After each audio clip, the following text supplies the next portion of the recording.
Good morning सांग मैंने welcome to a new blog. आज थी मो भौणीर म्यारेज।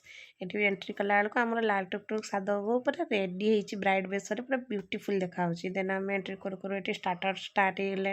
प्रथम ब्राइड को देखा कर आसला आम स्टार्टर टे खाई मेन कोर्स भी खाई मेन कोर्स बहुत सारा आइटम होता भेज नॉन भेज सबकि होता। ये ओम तार आइसक्रीम आणिकी देखुची आम लिली आ गोटे प्लेट सब किसी नहीं आसलु। देन आम दिजन जाक गोटे प्लेट सेयार करके खाई नेलु। खाई नेला आमर बरजात्री एंट्री ये माँ सहित टे देखा जाता। बरजात्री आम वेलकम करने समस्ते गर्ल्स सांग होकी पड़ी जाइलु। ये आमर बरर पूरा गोटे ग्रांड एंट्री होता। अब बढ़िया से बारात डांस भी चलता। देन आमर बर आसिक पहुँची गले। ये बर को गाड़ी नहीं आसले से भी डांस करते वेलकम कर भितर को लेकिन आसाला। देन आमर बेदरे म्यारेज सब रिचुअल सब आरंभ होगा। ये एमती ऑल ओवर बाहागर बहुत भलसे सब जिन होगा। देन आम झील को विदाय देखिए घर को रिटर्न होता। वीडियो भल लगे लाइक शेयर सब्सक्राइब।